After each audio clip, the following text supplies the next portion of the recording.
All right, let's just jump right into this explainer. Today, we're exploring a truly profound transition in the source material, Epilogue the Traveler. We're looking at what it actually takes to move from a phase of just gathering information, learning the ropes, into a period of fully empowered action. It's all about crossing that threshold, from simply watching someone else walk the path to literally becoming the force that walks it yourself. The text opens with this line: every journey ends the same way it begins, with a breath. And let's just sit with that for a second. Because think about it. We usually expect these massive life transformations to come with, fireworks, right? Or some huge outward shift. But the text reminds us that the most profound changes, they're quiet. They bring us right back into this incredibly calm, almost meditative space. So, moving into section 1, the breath of transition. We're redefining an ending as an opening.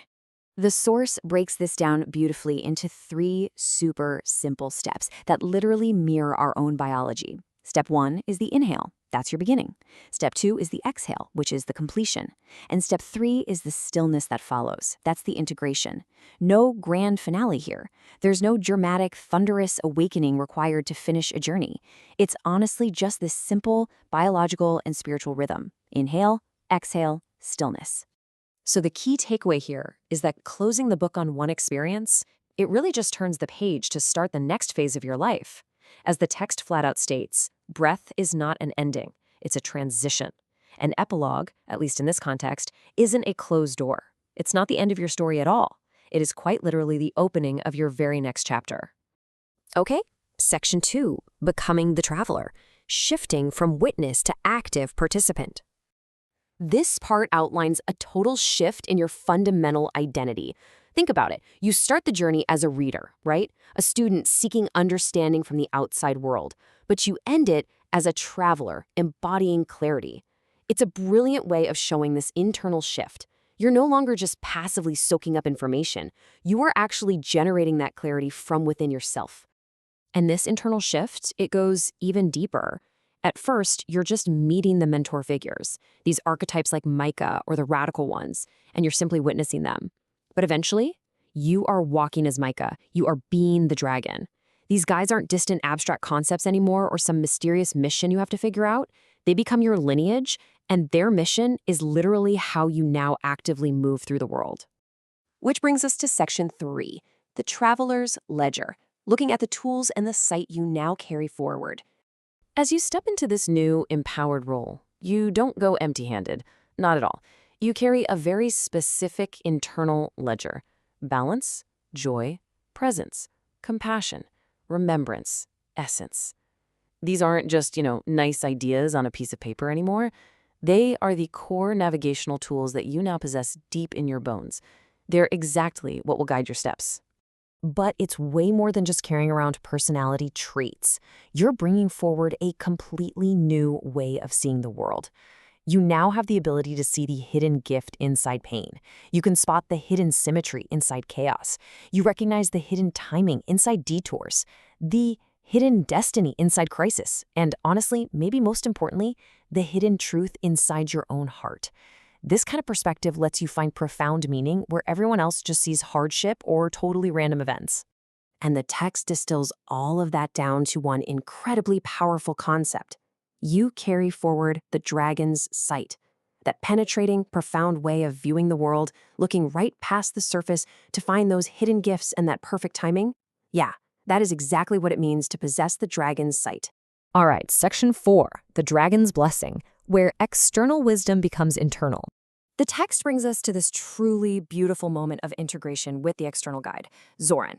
He says, "Traveler, you have walked far enough with me at your side. Now you walk with me in your bones." It's a literal passing of the torch. The wisdom of the guide isn't something you have to follow externally anymore. It's actually become a permanent, structural part of who you are. And then Zoran delivers this incredibly striking line: "I do not leave you, I dissolve into you." Wow. Just let the weight of that sink in for a second. The mentor doesn't just abandon you the minute the lesson is over. Their energy, their unique perspective, it all completely absorbs into your own being. You are the container for that wisdom now. As the source material tells us, this is the way of dragons. That quiet, total integration. It's a massive transformation from seeking out guidance to literally becoming the guidance itself. And because you've internalized all of this, the entire way you travel completely changes. The traveler walks without a map, without a destination, and totally without fear. Why? Because you have these internalized tools acting as your built-in navigation system. You walk with joy as your compass, balance as your guide, compassion as your lantern, and remembrance as your breath. I mean, you don't need external coordinates when your internal compass is calibrated this perfectly. Because of this internal certainty, your whole presence in the world changes. Just listen to the hypnotic rhythm the text uses here. The traveler walks quietly. The traveler walks gently. The traveler walks freely. It is such a powerful reminder of how we're meant to move through the world in this next chapter. Not forcing things, not full of anxiety, but with a quiet, gentle freedom. Now, a really vital point the author makes here is that returning to your essence is absolutely not a departure from the world. It's an expansion. The text says it explicitly. The traveler does not vanish. The traveler becomes vast. You aren't leaving Earth or disappearing into some esoteric void somewhere. You are stepping way beyond your previous limitations and massively expanding your capacity to be present right here in the world. Before fading into the cosmic horizon, Zoran leaves us with a final, deeply practical whisper across the stars. He says, "I walk beside you in silence now, but if ever you need me, breathe. Dragons hear breath. Dragons answer breath. Dragons return through breath." It's the ultimate practical takeaway for us.